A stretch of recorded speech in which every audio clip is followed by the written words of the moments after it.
Tell me about your first solo experience. They say people get really nervous, right? Vision yourself not going, what, you're getting out now? Because then you work yourself up. Like, just go, all right, cool, okay. It was almost like I'd mentally prepared myself for that moment. I think I semi-knew, when you go there and it's Saturday morning and the winds are calm and he's asked you to come down in the morning and it's clear and it's like, okay. Know. And they always drop it on you. It's never planned ahead of time. I know, isn't that funny? You still remember that all these years later. I never forget it, man. It was one of my fondest memories in life, besides, my kids. I did a lot of my training in 152. That thing really took off without the instructor, right? I remember looking down at all the swimming pools and go, these people have no idea that I'm just a student pilot up here right now.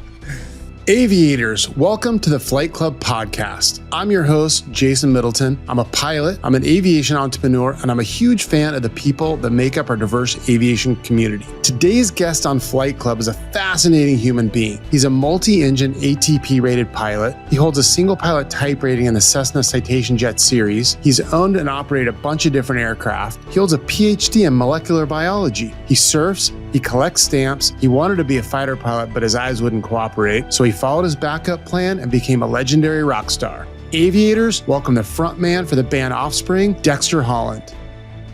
Wow, thank you. What an intro. Welcome, Dexter. Welcome to Flight Club. Thanks. So glad to be here. Yeah, so excited to have you on. First of all, thank you for being on. I really, really appreciate your time, and I don't take it lightly. I know you're a very busy man. You guys are getting ready to go on tour. Oh, thanks. No, it's a pleasure. Yeah, but I've been a huge fan since I was a kid. I grew up on your music, and I've known your aviation background for a long time, just following you as a fan. And I didn't realize kind of the level of human being you were until I started researching. Okay. And you've done so many things in life, and you've done them all at a very high level. Like, you don't mess around. If you do something, you're all in. And one of the things when I was kind of thinking about you, or when I was, looking, doing research on you, is like, how you do one thing is how you do everything. Mm-hmm. And it seems like you do everything full on. And like, where does that come from? Pretty full on, huh? I don't know. I think if I'm into it, I'm all in, I just want to see how far I can take it. I think it's just, you kind of get a kick out of seeing how far you can go. Right. And that's just how I've always been, I guess. Really? And then like, since you're a kid, like going after it, everything you're doing, school academics, I know you were a valedictorian in high school. I see a pattern here. I guess so. I don't know. I didn't recognize it in myself. I just feel like, oh, that would be cool. And then you take it as far as you can take it. And then all of a sudden you realize you've taken it a lot further than the average person, I guess. Yeah. What would your mom say? Would she say you're like a full-on kid getting after everything? About aviation or just everything, just your life, everything you've done? Oh, she's proud. Yeah. Yeah. Parents are proud. Yeah. We're going to talk about the aviation stuff in a minute, but it takes such a unique person to do what you've done. And obviously in your music career, one of the biggest bands, punk bands in history. I mean, multi-generational people are fans, like all this stuff, but you got a PhD in molecular biology. I can't even pronounce it. Right. Like what is that? What's that the study of? I tell people it's kind of like biotech in a nutshell, right? People kind of have an idea of what that is, where you're manipulating DNA or trying to invent drugs for cancer or say vaccination or what have you and stuff, but kind of like lab stuff that deals with biology. Yeah. And I read somewhere that you made a statement that if you stopped touring, you would go be a professor. Probably. You enjoy it that much? Yeah. I don't think I could sit still. I don't, people say you're never going to retire. You're always going to be doing something. Yeah. We're going to get into aviation in a second, but there was some things that came up for you. Like, okay. You collect vintage postage stamps from the Isle of Man. Sure. Okay. Is that true? Yeah. That is true. Yeah. You've really done your research. You're going deep, right? My dad used to collect stamps like way back in the 70s or whatever. So he got me into it as a kid. And he just said, why don't you collect the Isle of Man? He liked it because it was British and it was collectible and not that many stamps and like kind of well suited for a kid. Okay. And so it's kind of just one of those things I grew up with or whatever. So, I know it's a very strange hobby, right? Like my friends tease you like, I don't get it, man. You fly fighter jets and you collect stamps. It doesn't go together. No, it kind of does. It's like an intellectual thing that you can really kind of get yourself behind. Yeah. It kind of makes sense. You surfing much these days? Not lately. Not lately. I know. I got into it a while ago, and I live a mile from the beach. Huntington Beach, man. It's like Surf City, USA. I know. It's great. I had knee problems, so I've been boogie boarding a little bit here and there. Yeah. I'm a huge surfer. I love it. I whenever I fly G550, so sometimes I end up in really good surf spots. So I'll take a throw on the board in the back of the airplane and do some flying. Are you from Southern California? Yeah, I'm up in Santa Barbara. So you surf up there then? Yeah. It's not great. It's way better down here. Right. But, we go to the islands and surf out there in Channel Islands. And yeah, I know some guys that go out there. It's supposed to be great. It's awesome. You take a boat out. No one's out there. Clean, beautiful, clean water. Yeah. I love it, man. That's awesome. Come up. I'll take you out. All right. Awesome. Well, so aviation. So this is an aviation podcast. Researching your aviation background, I'm always, as a professional pilot, I'm always a little skeptical on people that aren't professional pilots and the way they fly and how they do it. But learning about how you've done aviation, like you're essentially a professional pilot and how you've done it. I aspire to be, but yeah, thank you. Yeah. I mean, you're ATP rated, single pilot type rated in the CJ series. You got a ton of, you fly regularly. That's pretty unique. I was really kind of stoked to kind of see how you were, how you tackled the aviation side of it. But I mean, where did you, what kind of got you into it? What was the bug? Yeah, I think I always knew that I liked it. I'm probably different from a lot of pilots in that there was no one near me, like a parent, a relative that took me up for the first flight, or, a lot of people get into it because their dad or their mom was into it or something like that. And I never had that. I just kind of knew that I would like it. I don't know. I remember being a kid and having it was a fishing line that you stuck to the wall and you had a little stick and the little piper would come down the line and try to land it on the thing. Yeah, so I remember that. oh yeah, I must've liked it way back then. But I mean, did you ever have the flying dream as a kid? Yeah. Oh yeah. Yeah. It's funny, that dream, where I had it. And I didn't even know, I never aspired to be a pilot, but I had that flying dream, and a lot of pilots had that dream where they would run down the street and take off. Yeah. You had that though? I have. Yeah. Yeah. Different variations of the flying dream, even now, I think. Yeah. Sometimes. Yeah. But, I mean, my path is kind of a strange path that I ended up where I ended up, but, I was a good student. I thought I wanted to be a surgeon. So my interest in medicine led me to go into college as a pre-med. Yeah. And that was at USC? At USC. Yeah. So I got my bachelor's degree in biology, which is what pre-meds major in. Yeah. And I didn't get into medical school. And I think at the time, really, during my college years, I was really pretty distracted because I knew that I really loved being in a band. The band was fun. The band is what I wanted to do. Medical school is what I should do. Yeah. And that's a hard thing to decide between when you're, 21 years old or whatever. Yeah. So, I did try. I felt like I was putting in 100% effort. Maybe in retrospect, I wasn't completely, but I didn't get into medical school. Yeah. And at the time I had some professors and friendships at USC, and they said, why don't you come back to USC and do the first year with the PhD kids, and we'll call it a master's. And a lot of people do that. They get their master's, and then they have a better shot at getting into medical school. So I did that, got the master's degree, and the master's degree was in molecular biology, which is a type of biology, right? Genetics, basically. And and I applied and still didn't get in. And I don't know. Maybe I think I was becoming more and more reluctant. I knew I was going to have to leave probably Southern California, which would mean no more friends, no more whatever, girlfriend, no more band. Band, because you guys are based here, That would be done. And, that's not a very good reason. Yeah. But I think that maybe my heart wasn't totally into it. So I didn't get into medical school the second time, and they said, well, you've already done the first year with the PhD, guys. Why don't you just stay and keep on going? Oh, nice. And I thought, okay, well, that's pretty good. And also the good thing about being a grad student is it's pretty flexible. You put in a lot of hours, but you can kind of choose I could be in the lab at night if I wanted to or whatever. Yeah. So if I had to kind of disappear on a Friday and go play in Reno with Pennywise, I could do that. I could get away with it. So in a way, it kind of meshed together where I was still making progress. I felt like I wasn't wasting my life. I was doing something. Yeah. towards a career I would probably end up in.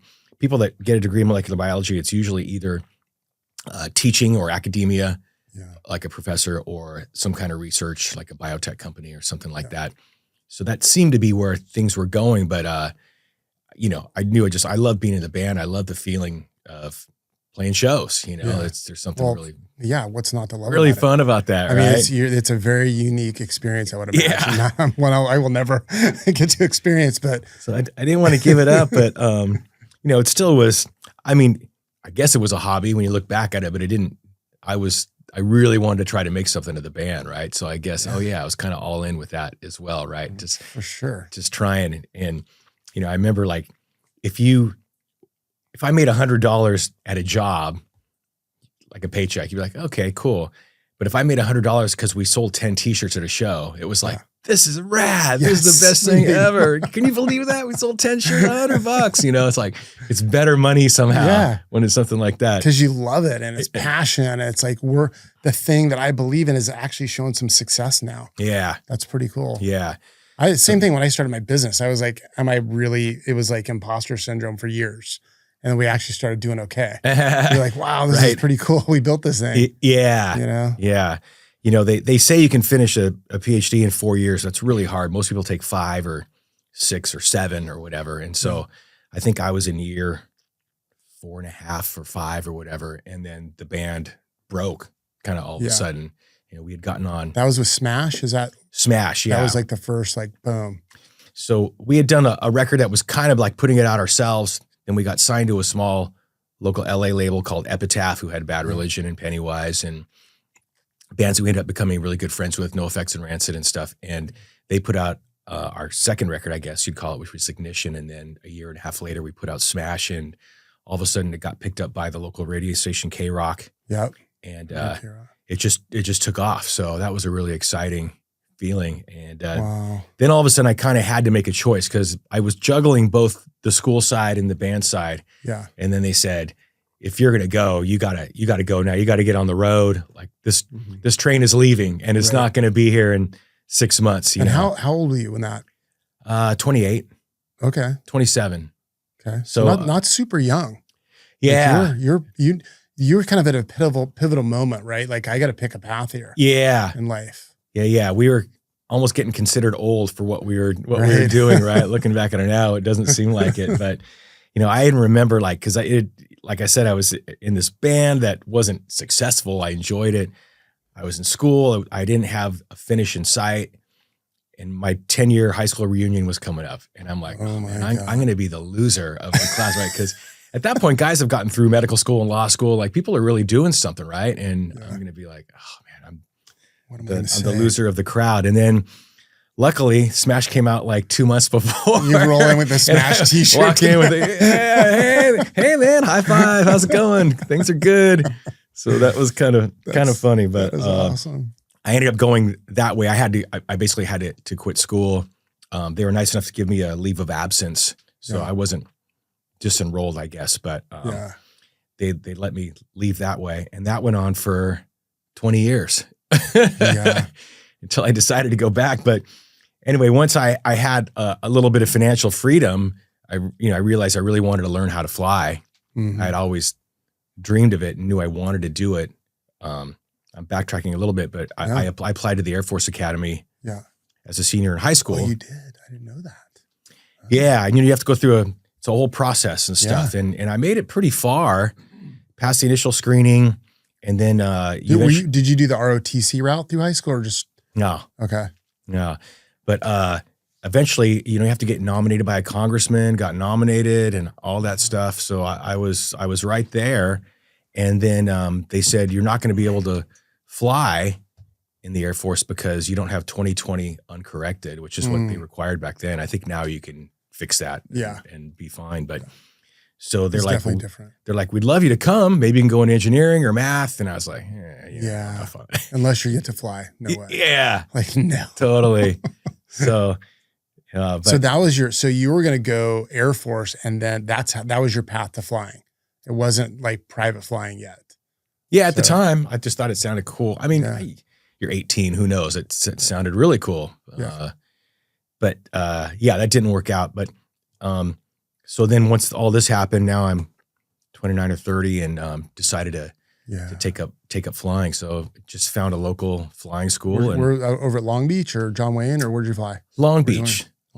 Yeah. You know, I mean, in LA, of course, there's John Wayne, there's the big ones. I liked the idea of a smaller airport just for a little less congestion, a little easier, I think, on a student pilot. It felt that way at the time. I think it is. So it was for me, it was kind of in between Long Beach and Fullerton. Yeah. And just ended up going with Long Beach. I mean, I think it makes you a better student, right? You're kind of at a complex airport with complex airspace and lots going on. Airliners are taking off and you got to be on your game. I learned to fly in Santa Monica, next to LAX and under Bravo. And that's even tougher, right? It was a handful, yeah. But I think it made me a better pilot. That's what they say. They say if you learn to fly in the LA area, that's like one of the best places you can learn because you have to be so on top of it. Yeah.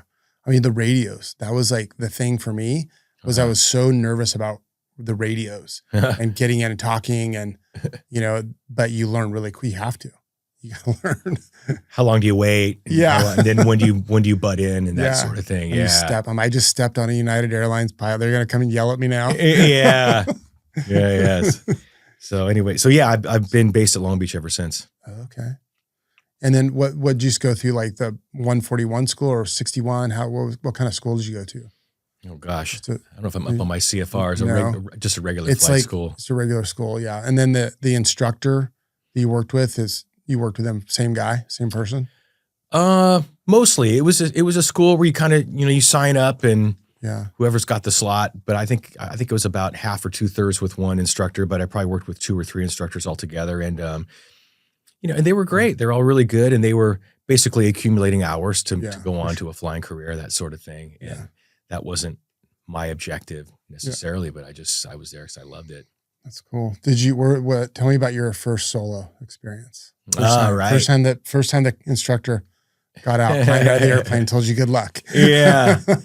They say people get really nervous, right? And I could imagine myself getting nervous and remember seeing, it was almost like a show where they're following somebody that was going through the process and their first thing and how almost envision it ahead of time. Yeah. Envision yourself not going, what, you're getting out now? Because then you work yourself up. Like just go, all right, cool, okay. So it was almost like I'd mentally prepared myself for that moment.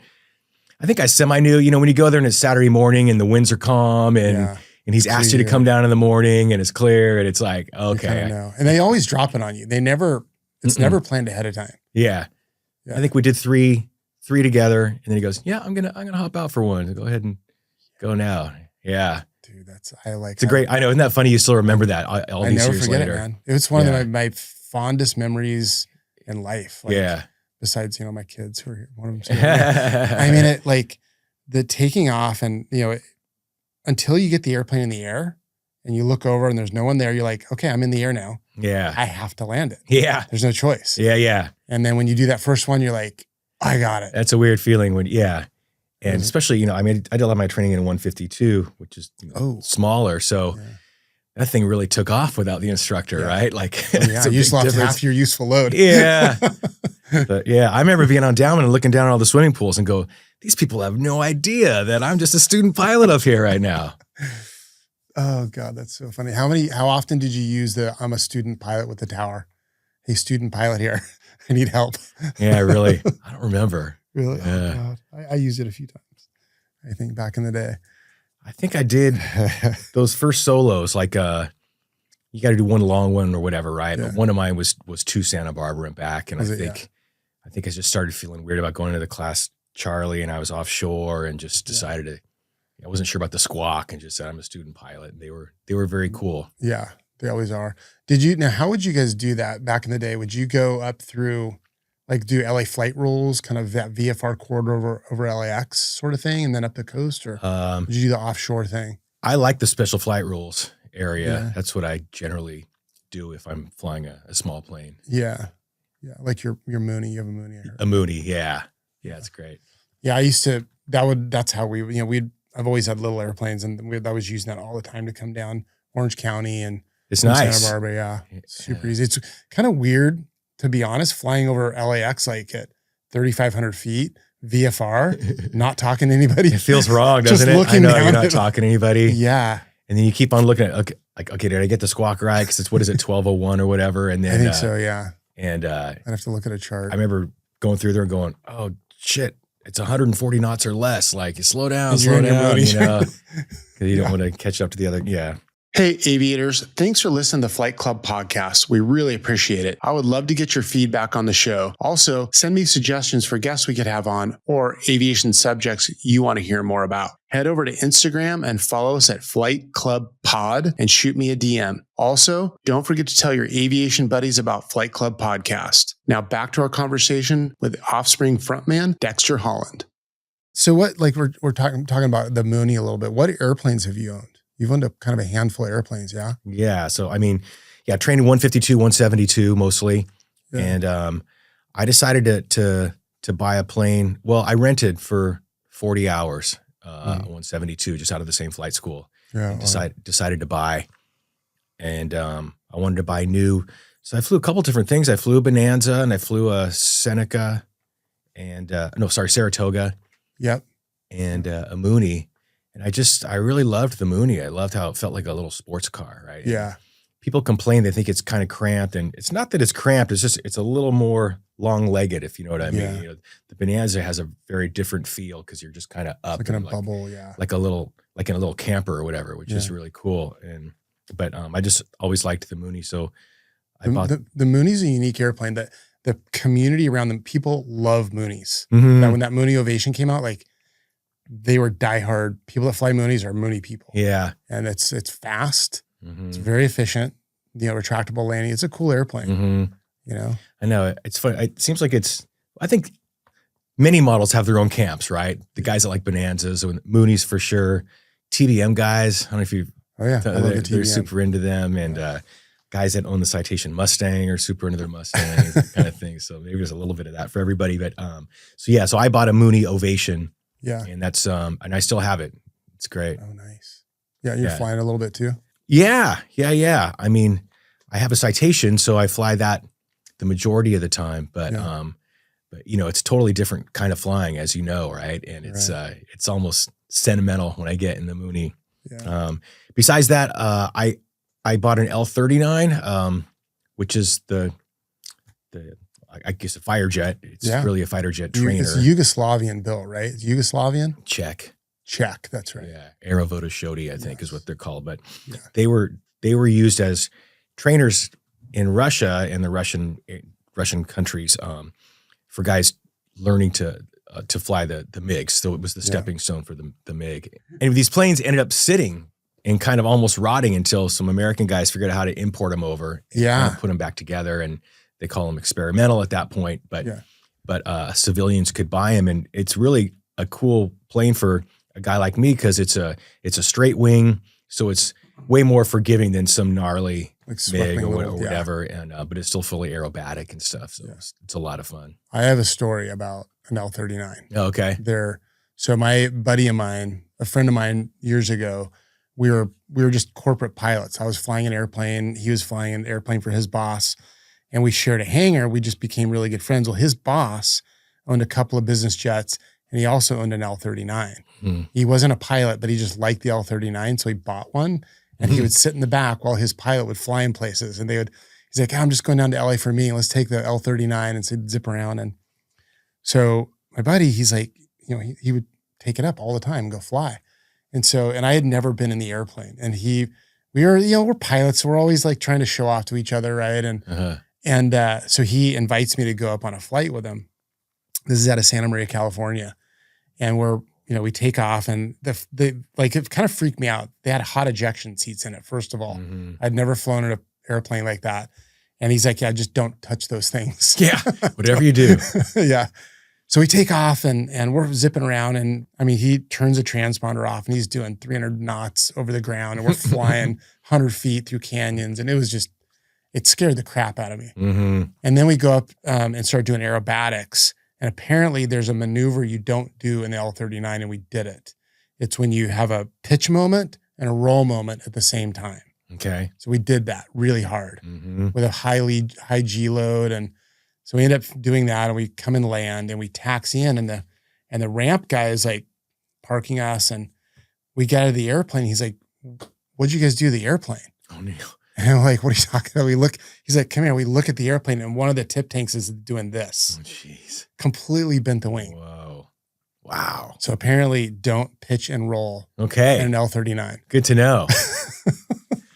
I know there's some rule you can only stay inverted for 3 or 4 seconds. It has to do with it's a gravity feed or something like that. And you have to, which you don't have to think about in regular airplanes because you're not going to be inverted for very long. But oh, that's interesting that there's a time limit. I forget what it is, 4 or 5 seconds, something like that. Yeah. Are you flying that much? Not a lot. I don't own one anymore. I have a couple friends that do, and they keep it out in Ogden. So I go out, I try to get out there at least once a year and just buzz around with the guys. Sticky, they all got the names, right? Oh, yeah. Do you tell me about your community, like your flying community then? You got a lot of friends that you guys have some fun together? Well, the L-39 guys, for sure, they're mostly ex-military and stuff, and they're really a lot of fun to hang out with. And, they're such good pilots, right? They love it, of course, but they're really, I like flying with them just because I like watching their not just their skill, but their focus, and how good they are at what they do. Do you kind of relate to that with being Dexter Holland? Because you seem like a very, very, very focused guy. Yeah. I mean, is that what kind of draws you to that sort of type of flying? I think so. Maybe that comes from the academic side of me, right? Yeah. I think when I started flying, I was pretty studious about it. You know, I mean, there is a real, life or death element to flying, right? You can't fuck around. It's precision. You got to be precision. Yeah. And in some ways, it can be very unforgiving.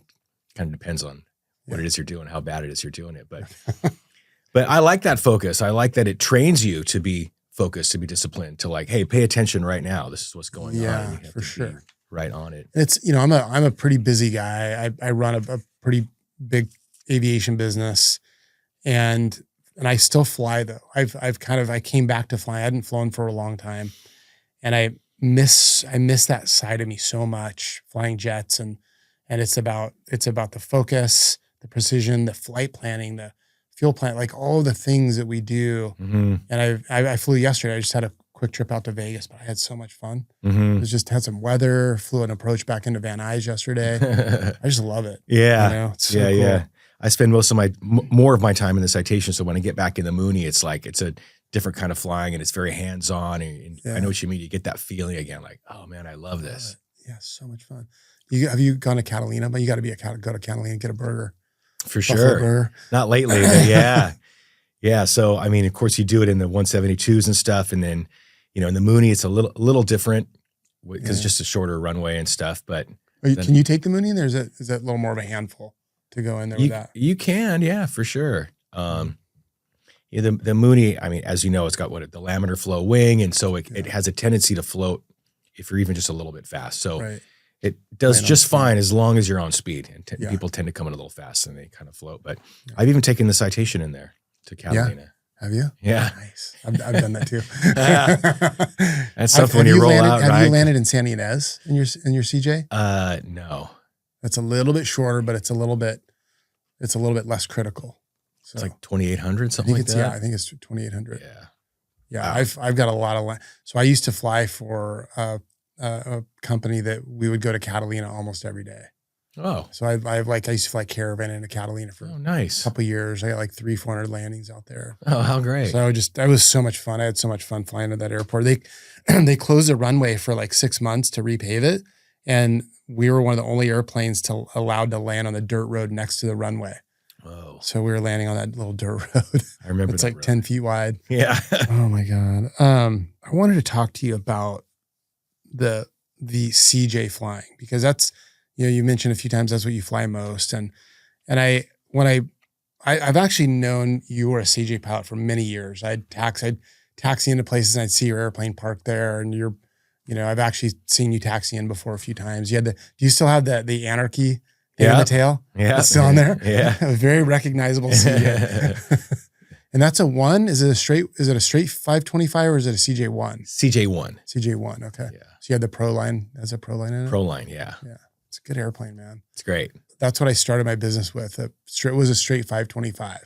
Okay. So we just had the ethos. We didn't have all the good stuff you have in the CJ1. But when you are a single pilot jet pilot, here's my opinion, right? And and I have some data to back it up too. But I believe that owner single pilot jet pilots are really, really good. Okay. And I don't know how your relationship is with insurance. As an owner operator, getting insured in a jet is getting harder and harder. And the data, some friends of mine they're big data guys. They're showing me some data around owner operators, not only in the CJs, but King Airs, PC-12s, these more TBMs even, you put in that category. They're complex airplanes and they go fast and they go far and they go high. And the owner operators have a way, way, way better safety record than the pro flown pilots. Really? Yes. I haven't heard that before. That's cool. Tell your insurance guy that. Yeah, really. Ask him to look up the data. Yeah. Because I have a lot of friends that are single pilot, and I am too on the CJs. And I think that the decision, if you're an owner pilot, and you look at the weather, you're not comfortable with something, you're like, I'm just not going to go. I'm going to wait till tomorrow or something. But the pro pilots, their job is to go. And the owners typically don't really know as much as the pilot does. So they just, if they say, let's go, they go. Owners don't really have that same mindset. Would you agree? Is that kind of how you navigate it? Different risk assessment, right? Yeah. Yeah. I might be a little more reluctant to go than a guy that, I don't know, does it all not that I don't do all the time, but I think there's something to that. I think also, I mean, having a crew discipline is different, as you know, right? Because it's very easy, especially if you don't fly. If you're sometimes single pilot, sometimes not. You're almost like, well, I thought he was going to handle the radio. You want to handle the radios, and the division of responsibility is not always so cut and dry, and that can introduce risk into the cockpit. Sometimes 100%. I'm glad, like just go sit in the back. I got this. I want to do everything myself. That way, I know it's all getting done. 100%. Well, you still have to have very disciplined CRM, even though you're not collaborating with another pilot. You must have disciplined CRM. When I was out in Vegas yesterday, we had another crew out there and I went to lunch with them. We all went to, it was like 5 of us and we went to lunch together. And I asked the question, do you think the pilots that came from, we're talking pro pilots, that came from the single pilot King Air days, flying CJs, PC-12s, all these complex airplanes that we used to fly single pilot all the time. I did that for years for a career. Do you think they make better pilots? And every one of them is like, absolutely. And one of the things that we're seeing today is that there's such a deficit of pilots that a lot of these young kids don't have that phase of their career. They didn't go work for the little mom and pop 135 operator flying King Air single pilot out of Bakersfield, like I did. Right. And they missed that part of that, like really, really having to do everything for themselves. Yeah. And you've kind of, I think there's something to be said. I mean, I learned how to fly when, people still use 6-packs and stuff, right? Like, is there something to that where when you go right into a Garmin or something like that, maybe you're missing something about not starting from the ground up and understanding the pressure instrument and all that kind of stuff. And, don't I just press a button and go to, and, right. You don't have to, like, come on, you don't have to know 3 different ways to navigate to get there. Right. Yeah. So that could be part of it as well. I don't know. I mean, of course, when, like you said, when you're in the plane, you go, I got to land this thing. So you develop just a mentality of self-reliance, right? You got to. 100%. And especially in an airplane that's doing 370 knots at 41,000 feet. Yeah. I always tell people the Citation, it's not that it's hard to fly. It's just that it's moving. So it's not that it's difficult in this kind of way, a skill way. It's just that you got to, it's now, gear up, flaps up, pitch, call, dial in it, that sort of thing. Like you got to be on it in that way because. And it climbs fast, level off. You got to be on it. People don't realize, 350 knots, you're going a mile every 6 seconds. You turn around 5 seconds. It's like, Dexter, you did the math. I went a mile. Yeah. So you have to be on it for sure. That's part of what's fun about it though. I love that. Right? It is. When you first got the CJ, did you go straight into single pilot or did you go straight to school, get the single pilot type rating and just get after it? Or did you have a buddy that flew with you a little bit and kind of learned? I loved the Mooney, and I think I was at about 200 hours, 250, where I just felt like I wanted something more. I kind of wanted something that I could take on tour, we tour quite a bit, and a lot of it's about half U.S. and Canada, and half is international, so Europe and stuff like that. But so for a while, actually, I had an instructor who was not from my flight school, but he was sort of a Mooney guy, and he taught me everything I know about Moonies. And I said, hey, you want to go on tour? So we did 3 U.S. tours in a Mooney. Oh, and, nice. That was really fun, and that was a whole different set of parameters because weather was just such an issue all the time, right? Yeah. You kind of had to get up really early and go for a number of reasons. Were you offering a ride to the other band members or just you? Were they we'll take the bus. Yeah, one at a time. A couple of them wanted to go. They were okay with it, but like our first stop was in Cleveland, so it was such an adventure. We went from Long Beach to Cleveland in one day, right? Yeah. Like, whoa, this is amazing. You can actually get across the country in this thing. Well, it's fast. You're over 200 knots in that thing, right? 185 knots. Okay. Yeah. So the one I have, the Ovation's not turbocharged, so it's not quite as fast, but it was a blast. So I love that, but just kind of looking for something, how it is in aviation, you get the bug bigger and better. So I ended up getting a King Air, a C90. Oh, okay.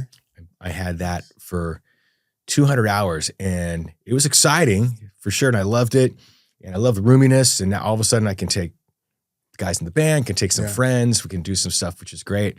To me, the problem with the C90 is that you're going up a little higher, where you're hitting headwinds a lot more than you would in a Mooney. And I'd be going to Sacramento. I'm like, it's going to take fucking 2 hours because I'm going under 200. It goes 240, but you hit any kind of headwind, you're under 200 knots. I'm going Mooney speed basically, right? Take the Mooney again. So it wasn't getting me there as fast as I wanted to. It was great for it's an amazing plane, of course, for a lot of missions. It's a great airplane. I have a bunch of hours in the C90. Yeah.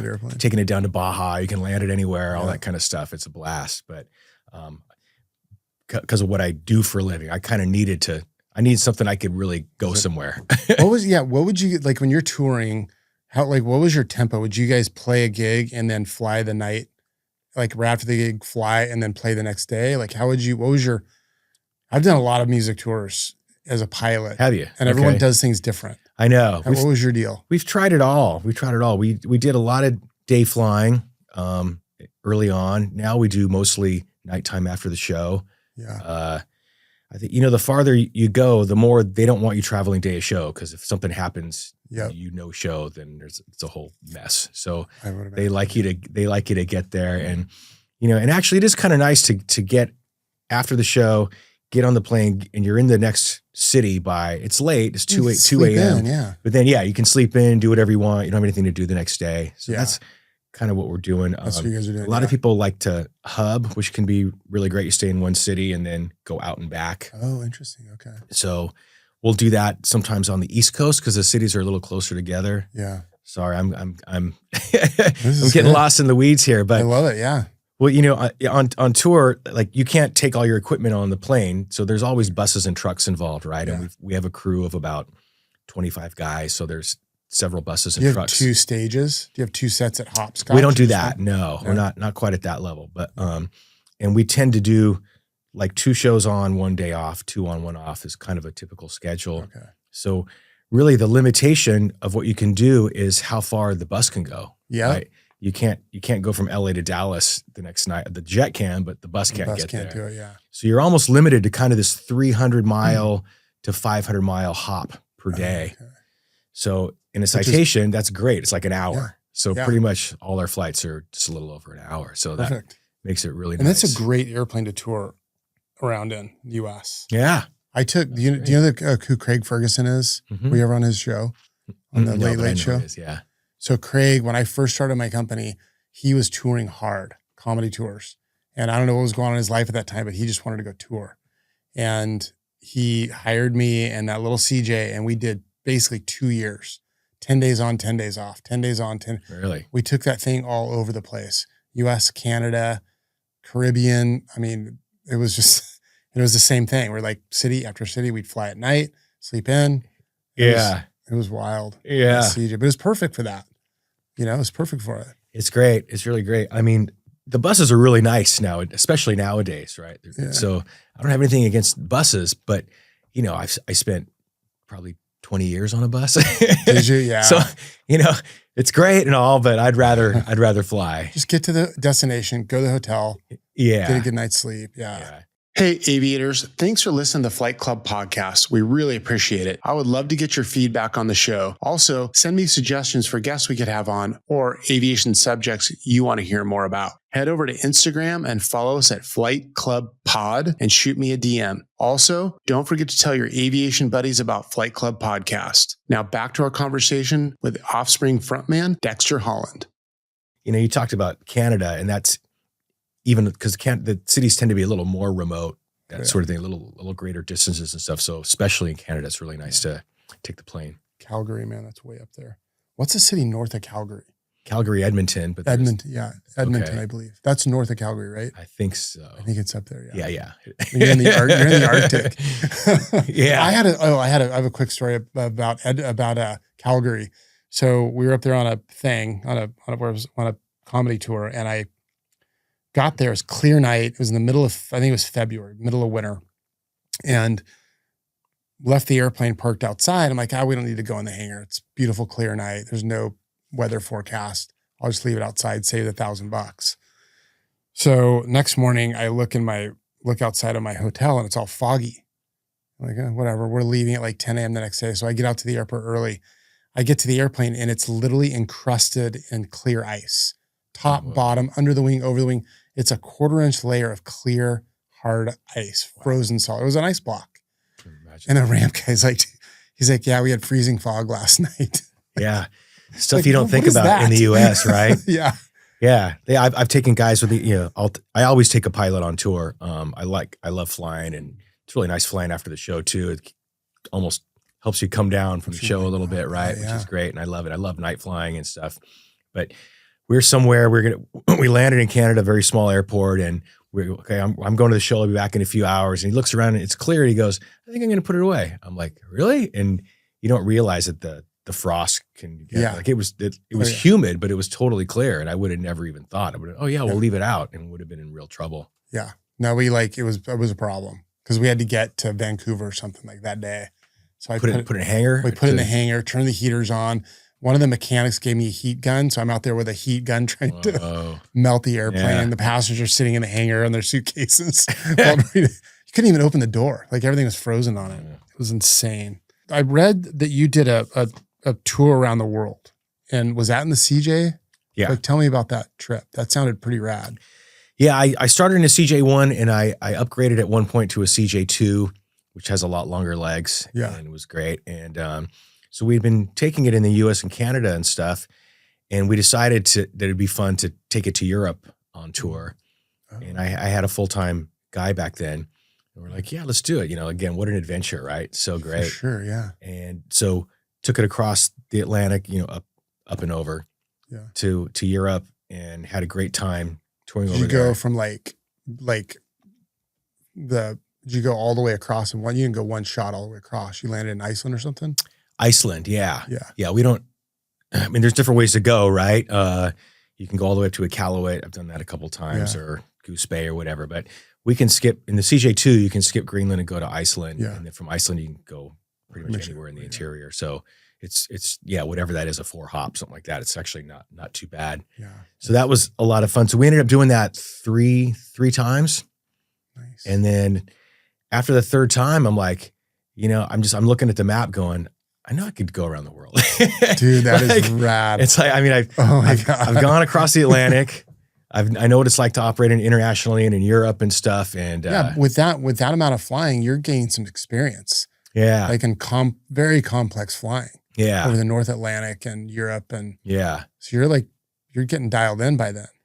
It's probably a little trickier now, probably a little more congested and stuff. But so there's a company in Houston, Universal, and they do the flight planning for you. So they handled all the permits and the overflights and all that stuff. And you basically, you land, you taxi to a place, and they have someone there to greet you and kind of walk you through. So did they help you with the routing? And like, hey, we think you should go, this is the routing countries, like where should we land and all that? They did. Yeah. Yeah. I had a pretty good idea all the way through Europe. Mm. And then after that, it was, well, now what? Like the Middle East, of course, is a problem. I kind of wanted to. There's some gnarly airspace out there right now, man. It's bad. Yeah. I kind of wanted to tiptoe up to the Middle East and then get all the way across it in one day. Right. Yeah. I was in Cairo. I would kind of do one stop for gas, like, so 2 long hops, 1 stop for gas and the second stop and call it a night, and then take every 3rd or 4th day off or whatever. So, nice. So what happened? Like, for example, one day when I was Dublin, stopped in Rome for gas, ended up in Cairo. That was one day. Rad. And then the next day, I think I was a single hop to Dubai. Yep. And decided that was my tiptoe up to the Middle East. And then I was going to head across from there. But over the North Indian Ocean, staying south of all them. And you went to India probably after that?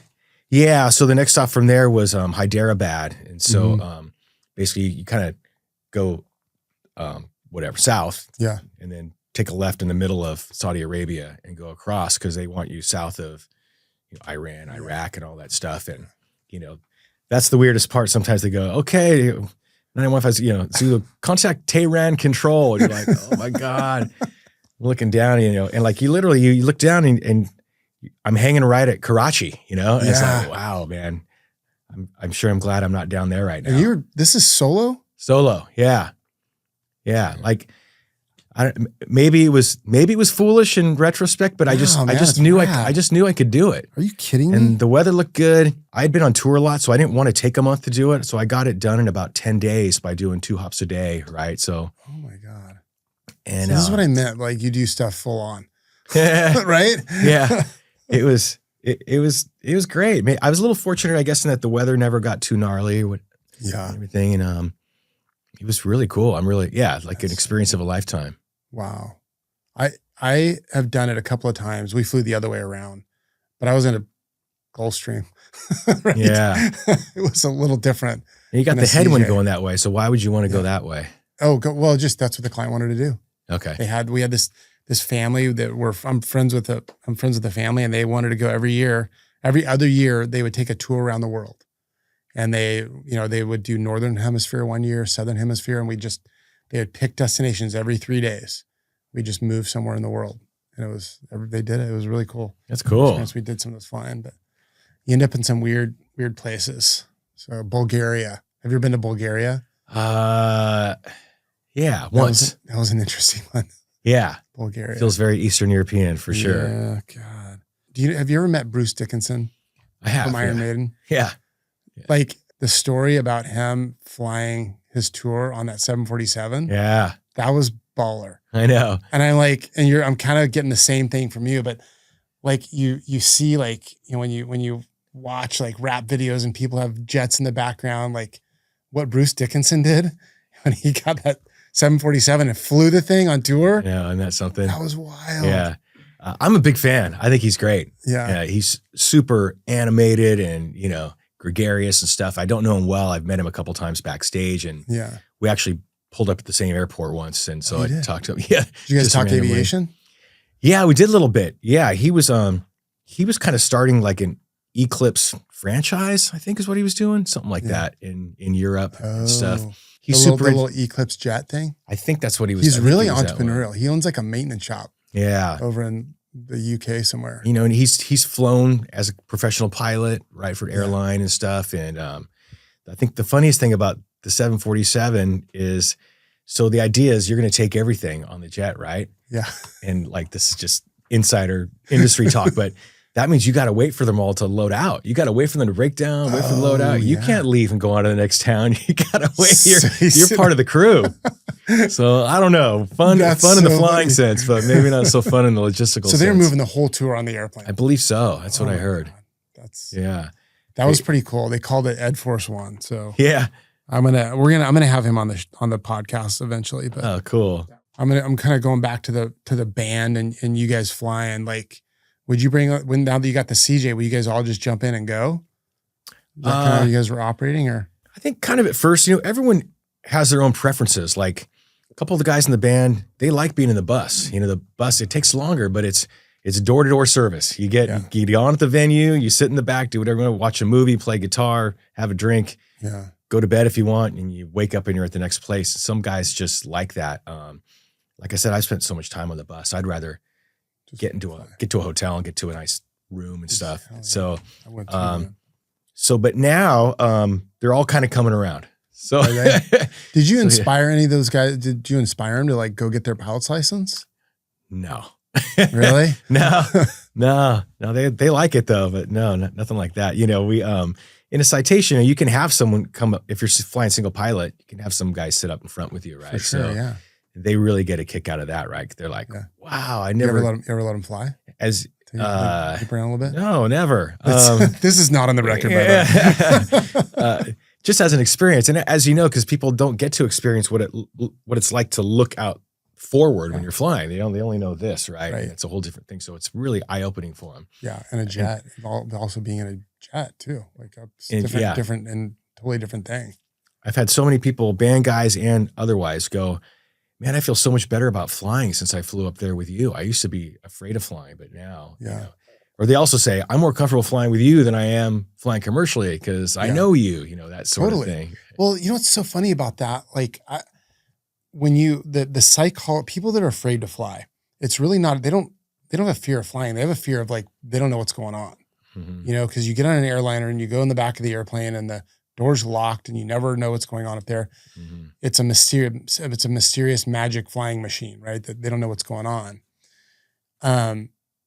But when you're in a small aircraft, you see it, the pilot, and in our business, in the private jet business, the passengers always come up, want to talk, like, "Hey, what's going on? How's it looking? What's the weather?" And now we're right there. We can give them instant feedback, and makes them feel good. Yeah. That's true. That's a good point. I think the other thing is they kind of expect it because it's a small jet. They expect it to be sketchy somehow, right? It's small, or it's going to be especially bumpy or something. They don't realize that this thing is fast and smooth and quiet. So inside. Smooth. The CJ is such a good airplane, man. I love it. Yeah. My three favorite airplanes are Pilatus PC-12, CJ, and a G550. Nice. And I've flown all of them, and I love all those airplanes. And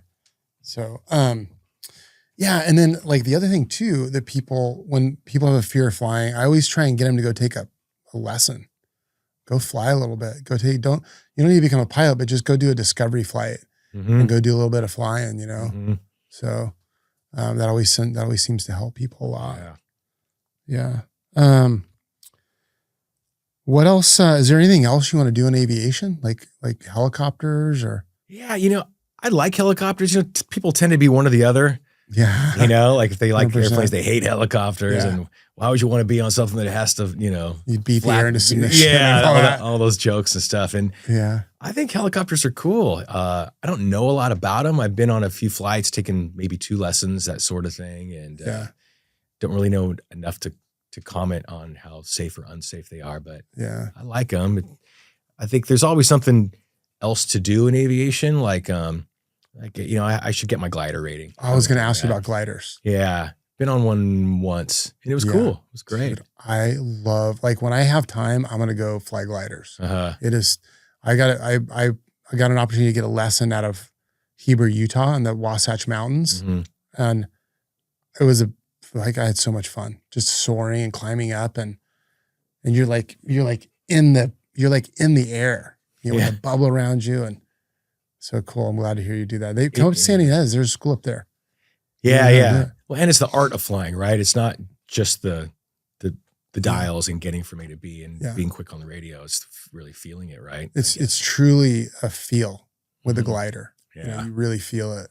Yeah. 100%. So I would like to do more stuff like that. I volunteer with Angel Flight. So awesome. I think what a great way to do something that you love Flight, and you still get to do something that's positive for other people. Yeah, so sure. It's hard to fit all this stuff in because we travel a lot. I'm on the road half the year probably. So it's hard to fit all that in, but that's a really worthwhile organization. I don't know if you knew, but I actually got my CFI and CFII. And I don't actively instruct, but I just kind of wanted to be able to, right? Yeah. I did know you had that. I should have mentioned that. Okay. Yeah. Well, I think like you said, like you're talking about operating at a professional level and they think of you as being an owner pilot and being he's probably a little bit hokey or, not really up on his chops. And I always felt like, in a way, like they're right. If you're going to fly a jet, you should fly like a professional, right? I mean, that's the real deal. So I always try to aspire. I so much appreciate that, Dexter. I mean, a lot of owners they just don't think like that. They get in bad habits, and there's, I always say in aviation, there's two kind of opposing things that work. You have to exercise a lot of humility, but you also have to have a little bit of an ego. Mm-hmm. You have to be able to get in an airplane and fly a jet, which it can be not the safest thing if you don't do it right. The ego is what always keeps us, or the humility is what always keeps us safe. Right. Yeah. Yeah. And for you to recognize all of those things and like, we have to do this right. Go to sim training, take a pilot on the road when you're touring, you're going to be exhausted, whatever it is, right? Mm-hmm. Good decision-making keeps us safe. And it also sets a really good example for other aviators around us. Yeah. I appreciate that, man. Yeah. Not to get into safety mode or whatever, but I mean, I think being part of the organizations is important. If you fly little planes, AOPA is great. Yeah. There's a Mooney organization called MAPA that I'm part of, and then there's a citation organization. I was going to ask you, are you part of the owners, citation owners? Yeah, CJP they call it. Yeah, and that's a cool group too. So yeah. And did you ever meet Ben Marcus and Cyrus Sagari? Do you know those two guys? I know I think I've met Cyrus once. I don't know him. Okay. He introduced me to helicopters, by the way. Now I'm kind of getting the bug. Oh, really? Oh, okay. Cool. Yeah, they're really good friends of mine. But he was he was very involved in that organization. Yeah. Jet Aviva, right? Is what he does. Yeah, that's his thing. Yeah. Yeah, that's cool. So, but all that stuff, it gives you resources, I guess, right? If you want to talk to someone about, who knows, something mechanical or something procedural related or whatever, financing. Yeah. Right. Well, networks like that, because things happen on airplanes, right? And I'm very involved in safety at my company. We're a highly, highly safety focused company. We have to be, being in the business we're in. And one of the things that I always struggle with is the lack of aggregated data when it comes to problems, right? So, when you have communities like that, it really helps aggregate data, right? Hey, we're seeing this issue on this airframe right now. There's been 10 of them this year. Some of the OEMs have it, the manufacturers, Gulfstream, Bombardier, Cessna, they all have them. But things like in an organization, like we had a bunch of like miscommunication, like comms, miscommunications with ATC safety reports, right? Well, what's going on? There's a lack of, we'd investigate and figure out what's going on with this situation, but we had to pull the data in first. And we kind of operate a little bit in a vacuum as it relates to safety, because I don't know what other operators are experiencing. We only know what we're experiencing. So I think it's really good to be part of these communities that can support each other, right? Whether it's a mechanical thing or, hey, this is going on in the ATC system right now. Yeah. Well, like the drone, remember the drone thing over New Jersey and all that? That was wild. We were flying airplanes all over Teterboro and Morristown, and that thing was going on. It was a real issue. You were seeing them? Oh yeah. We had pilots that would see them. Yeah. Whoa. Crazy. What do you think of the whole UFO thing? I can't imagine the government didn't know about it or somehow they had to. Yeah. Have you ever seen anything out there while you're flying? Any weird stuff? You're like, I don't know what that was, man.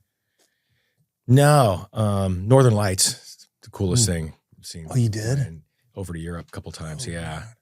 Yeah. It's Isn't weird because cool? it looks like something you're just about to get. Like you almost feel like you can touch it and you're going, I'm gonna hit it in 20 miles and I'm gonna look on the other side and you can never get to it. It's such a great experience. I've only seen it a few times. But it's shimmering curtain. It's amazing. Yeah. What color was the one? Was it a green one or what was the color? I would say green, kind of purpley. Yeah. Because they kind of change. It can go yellow. It can go red. Okay. Yeah. I think I saw a really, really bright one that was more like yellow. Oh, nice. Yeah. Nice. Interesting. Well, Dexter, that's about all I got, man. Okay. I mean, I appreciate your time, and yeah, it was fun. I love talking meeting airplanes. I love meeting aviators, and and also meeting Rockstar. So this is a 2-for-1 deal, and I appreciate you coming on Flight Club Podcast. I hope you enjoyed it and you got a chance. I think that the world is going to be, like people don't know how hardcore of an aviator you are. And I think I'm glad that I can kind of introduce that a little bit. Yeah, thanks. I always felt kind of weird talking about it. Like it feels, I don't know, boastful or something. And Really? but I'm into it, and I could tell this was going to be fun because you're an enthusiast. So the thing that is 100% universal for aviators is we're all passionate about it. Yeah. And if you know, you know, and it's a great group of people that are, we all think the same, and we enjoy each other and the community, and you should be super proud of that, man. Awesome. I appreciate you. I know, man. Much. All right. Thank you. Thanks for watching this episode of the Flight Club Podcast. Please subscribe to the show, leave a comment below, and follow us on Instagram at Flight Club Pod. We'll see you next time.